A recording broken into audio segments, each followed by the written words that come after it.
Hello बच्चों आज मैं आपको बताऊंगा Faraday's laws of electromagnetic induction and Lenz law. उससे पहले हमें जानना पड़ेगा मैग्नेटिक फ्लक्स के बारे में। ठीक है,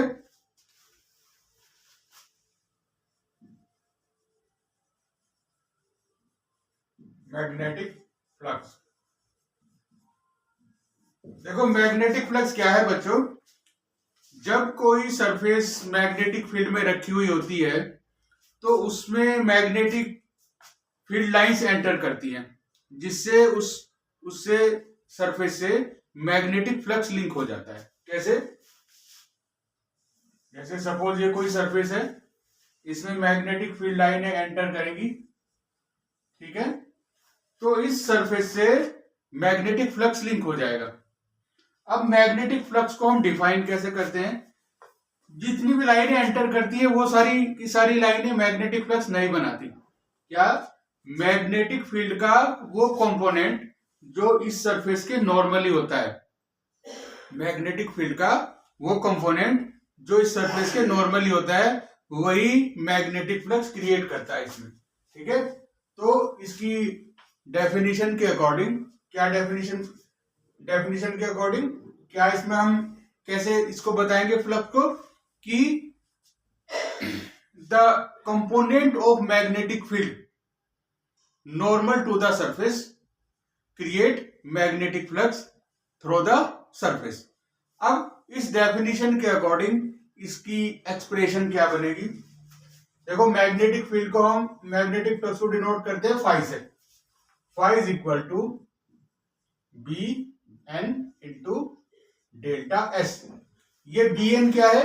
ये बी एन है normal component of magnetic field, और ये डेल्टा एस क्या है? ये डेल्टा एस ये सरफेस एरिया है। ठीक है, जिस सरफेस एरिया से ये मैग्नेटिक फील्ड का ये कंपोनेंट कौन सा नॉर्मल टू द सरफेस ये लिंक्ड है, इसको हम मैग्नेटिक फ्लक्स बोलेंगे। ठीक है, अब हम यूनिट की बात करते हैं। Unit of magnetic flux. अब देखो मैग्नेटिक फ्लक्स की यूनिट होती है बेटे, मैग्नेटिक फ्लक्स की यूनिट होती है वेबर। ठीक है, एसआई यूनिट क्या? वेबर। कैसी यूनिट है ये? SI unit. ठीक है, जो वेबर है, अब वेबर कैसे बनेगी? अब देखो ये तो इसमें जो है दो चीजें हैं फ्लक्स के। फ्लक्स का जो फॉर्मूला है उसमें दो चीजें हैं। एक तो क्या है? ये मैग्नेटिक फील्ड का कंपोनेंट, तो 1 वेबर। वेबर को शॉर्ट में हम डिनोट करते हैं WB से। तो 1 वेबर इज इक्वल टू किसकी यूनिट लिखेंगे यहाँ पर? मैग्नेटिक फील्ड की। मैग्नेटिक फील्ड की ऐसा यूनिट होती है tesla. 1 weber is equal to tesla into surface area की यूनिट क्या होती है? Metre square.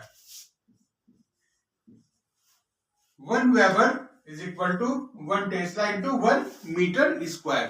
ठीक है, अब एक सिस्टम होता है सीजीएस सिस्टम। सीजीएस सिस्टम में इसकी यूनिट अलग होती है दूसरी। इन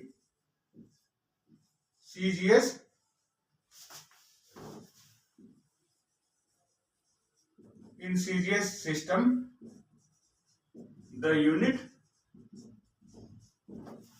इसकी यूनिट होती है Maxwell. In CGS system the unit of magnetic flux is Maxwell. अब देखो इसमें जो मैक्सवेल है, इसमें जो मैग्नेटिक फील्ड की यूनिट है वो तो ली जाती है क्या? Gauss.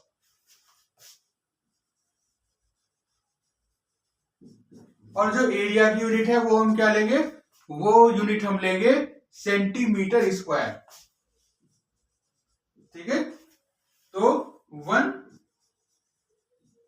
Maxwell is equal to 1 gauss into 1 centimetre square. ठीक है, तो ये आप याद कर लें। एसआई सिस्टम में फ्लक्स की यूनिट है वेबर और सीजीएस सिस्टम में फ्लक्स की यूनिट है मैक्सवेल। ठीक है, अब इन दोनों में क्या रिलेशन होता है, दोनों यूनिट जो दो सिस्टम्स में जो यूनिट है, इन दोनों सिस्टम में यूनिट में जो जो रिलेशन है वो रिलेशन है 1 weber is equal to 10⁸ maxwell. ठीक है बेटा, ये इसमें दोनों सिस्टम में क्या हो गया, दोनों सिस्टम की जो यूनिट है उनमें रिलेशन। तो ये हो गई मैग्नेटिक फ्लक्स की बात। अब मैं बताऊंगा आपको Faraday's laws of electromagnetic induction. Faraday's laws of electromagnetic induction.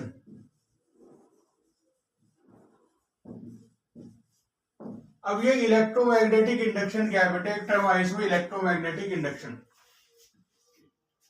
ये इलेक्ट्रोमैग्नेटिक इंडक्शन क्या है, किसी सर्किट में या किसी कॉइल में फ्लक्स की क्वांटिटी चेंज होने से उसमें इंड्यूस्ड ईएमएफ प्रोड्यूस हो जाता है। इसी फेनोमेनन को कहते हैं इलेक्ट्रोमैग्नेटिक इंडक्शन, और इसी से रिलेटेड फैराडेज के लॉज हैं। ठीक है, ये फैराडेज के 3 लॉज हैं। फर्स्ट लॉ क्या है कि जब भी किसी सर्किट में या किसी कॉइल में मैग्नेटिक फ्लक्स की क्वांटिटी चेंज होती है तो उसमें ईएमएफ इंड्यूस हो जाता है। ठीक है, whenever magnetic flux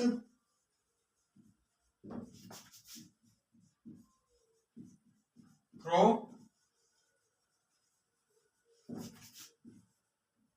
a coil or a circuit changes magnetic flux,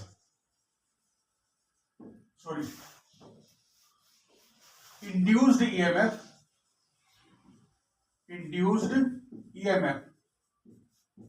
is produced in the coil। जब भी किसी, फिर रिपीट करता हूं मैं, जब भी किसी कॉइल में या किसी इलेक्ट्रिक सर्किट में मैग्नेटिक फ्लक्स की क्वांटिटी चेंज होती है तो उसमें इंड्यूस्ड ईएमएफ प्रोड्यूस हो जाता है। ये क्या है, फैराडेज का फर्स्ट लॉ।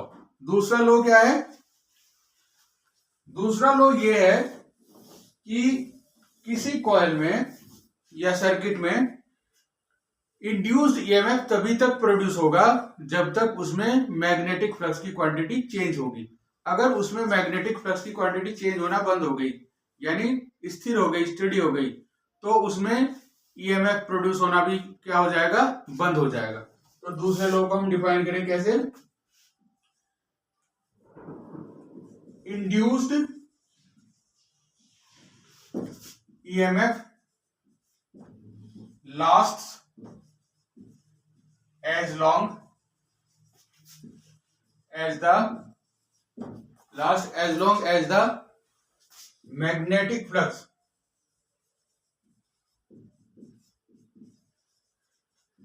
through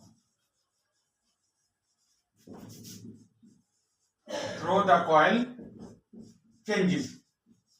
ठीक है, तभी तक मैग्नेटिक फ्लक्स प्रोड्यूस होगा जब तक इंड्यूस्ड ईएमएफ प्रोड्यूस होगा जब तक मैग्नेटिक फ्लक्स की क्वांटिटी उसमें चेंज होती रहेगी। जैसे ही मैग्नेटिक फ्लक्स की क्वांटिटी फिक्स हो जाएगी या चेंज होना बंद हो जाएगा तो उसमें इंड्यूस्ड ईएमएफ भी प्रोड्यूस होना बंद हो जाएगा। ठीक है, थर्ड लॉ हमें बताता है कि किस हिसाब से, मतलब किस मैग्नीट्यूड का इंड्यूस्ड ईएमएफ प्रोड्यूस होगा उसमें, उसकी क्या कंडीशंस हैं। क्या है ये थर्ड लॉ ये है कि जिस रेट से कॉइल के अंदर या सर्किट के अंदर जिस रेट से मैग्नेटिक फ्लक्स चेंज होगा उसी हिसाब से उसमें इंड्यूस्ड ईएमएफ प्रोड्यूस होगा। यानी जितनी तेजी से फ्लक्स चेंज होगा उतना ही ज्यादा इंड्यूस्ड ईएमएफ उसमें प्रोड्यूस होगा। इसको कैसे डिफाइन करेंगे, the magnitude of induced EMF produced in the coil is directly proportional to the rate of change of magnetic flux through the coil. ठीक है, magnitude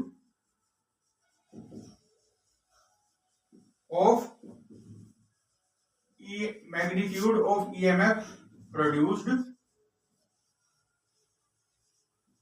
is directly proportional to the rate of change of magnetic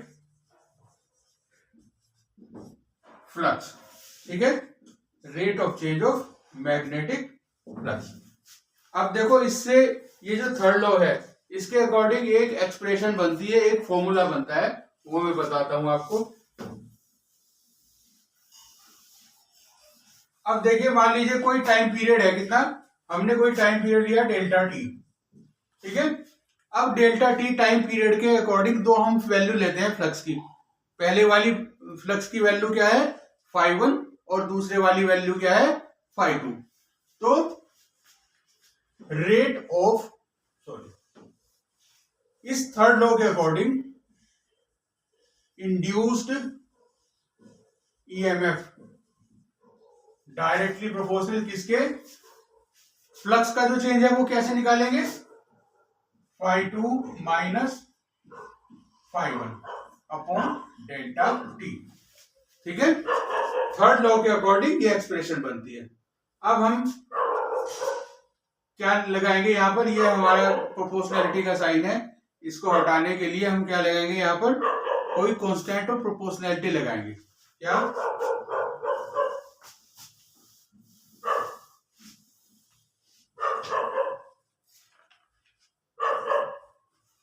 induced EMF को हम produce करते हैं किससे, E से.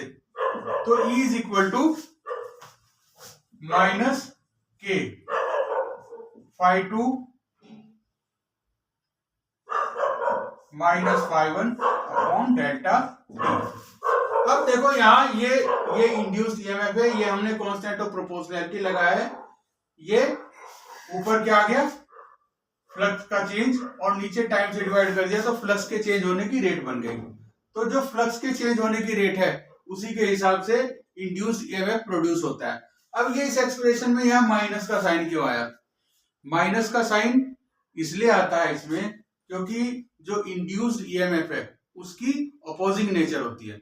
Opposing nature से मतलब क्या है कि जो चीज जिसको प्रोड्यूस करती है ये उसी को ही अपोज करता है. अब इंड्यूस्ड ईएमएफ को प्रोड्यूस कौन करता है, इंड्यूस्ड ईएमएफ को प्रोड्यूस करता है क्या, चेंज इन फ्लक्स. तो ये चेंज इन फ्लक्स को ही अपोज करता है, इसीलिए इसकी एक्सप्रेशन में क्या आता है, माइनस साइन. ठीक है, अब देखो ये अपोज कैसे करता है, इसको समझने के लिए है लेंस लॉ, वो मैं आपको बताता हूं. लेंस लॉ समझाता है कि ये कैसे अपोज करता है. तो अब हम लेंस लॉ पढ़ेंगे.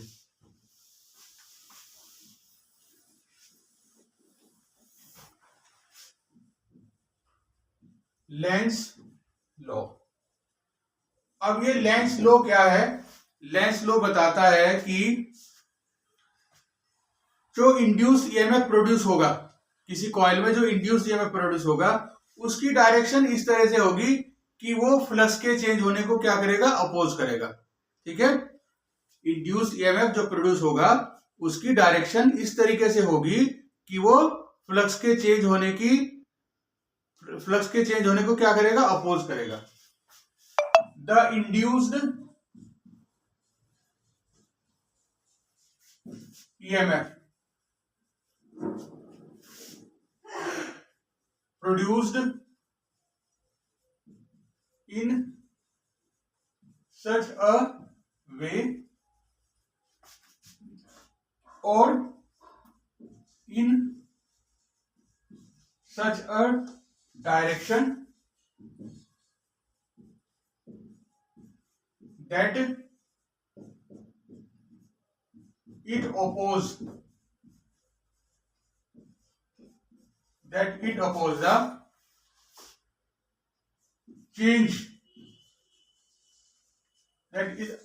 change of flux in the coil. अब देखो ये चीज आपको डायग्राम से समझ में आ जाएगी। मान लीजिए कॉइल है, ठीक है, ये कॉइल है, ये एक बार मैग्नेट हम इसके पास रखते हैं। बार मैग्नेट का ये नॉर्थ पोल है, ठीक है। नॉर्थ पोल को इस कॉइल की तरफ हम लेके जाते हैं, ऐसे इधर को कॉइल की तरफ लेके जाते हैं, ठीक है। अब ये इससे बार मैग्नेट की वजह से कॉइल से क्या हो जाएगा, मैग्नेटिक फ्लक्स रिलेटेड हो जाएगा। और जब हम इस बार मैग्नेट को मूव कराएंगे तो इसमें मैग्नेटिक फ्लक्स की क्वांटिटी चेंज होगी, ठीक है। तो अब जो इसमें इंड्यूस्ड ईएमएफ प्रोड्यूस होगा वो कॉइल में किस डायरेक्शन में प्रोड्यूस होगा, क्लॉकवाइज डायरेक्शन में प्रोड्यूस होगा। अब जब किसी कॉइल में क्लॉकवाइज डायरेक्शन में करंट फ्लो होता है तो वो नॉर्थ पोल की तरह से बिहेव करती है। अब जब हम इसके नॉर्थ पोल को इसकी तरफ लाएंगे तो इसमें ये कैसे बिहेव करेगी, नॉर्थ पोल की तरह से। तो इन दोनों में क्या होगा, रिपल्शन, क्योंकि सेम पोल्स में क्या होता है, रिपल्शन। तो अब इसके पास लाने से इसमें मैग्नेटिक फ्लक्स की क्वांटिटी चेंज हो रही है और उसी का ये कॉइल क्या कर रही है, अपोज कर रही है। किस तरीके से, इसमें करंट ऐसे फ्लो हो रहा है क्लॉकवाइज डायरेक्शन में कि ये कॉइल अब क्या बन गई, नॉर्थ पोल बन गई। अब दूसरी कंडीशन क्या है, दूसरी कंडीशन ये है, यही सेम बार मैग्नेट है, ठीक है। अब इस बार मैग्नेट को हम दूर लेके जाते हैं कॉइल से, ठीक है। जब हम इसको दूर लेके जाते हैं कॉइल से तो अब इसमें फ्लक्स की क्वांटिटी फिर चेंज होगी, लेकिन अब इसमें जो इंड्यूस ईएमएफ प्रोड्यूस होगा अब वो प्रोड्यूस होगा क्लॉकवाइज डायरेक्शन में। इसमें करंट की डायरेक्शन कैसे हो जाएगी, क्लॉकवाइज। अब क्लॉकवाइज करंट की डायरेक्शन होते ही इसमें ये कॉइल जो है साउथ पोल की तरह से बिहेव करेगी। अब जब ये साउथ पोल की तरह से बिहेव करेगी और ये नॉर्थ पोल है तो इन दोनों में क्या होगा, अट्रैक्शन हो जाएगा। अट्रैक्शन होने से ये इसके दूर जाने को क्या करेगी, अपोज करेगी। और दूर जाने से ही क्या हो रहा है, इसमें फ्लक्स की क्वांटिटी चेंज हो रही है, ठीक है। तो इस तरीके से ये इंड्यूस्ड ईएमएफ इस तरीके से प्रोड्यूस होता है कि ये उसी कॉज को अपोज करता है जो इसे प्रोड्यूस करता है। यही लेंस लॉ है। Okay, thank you.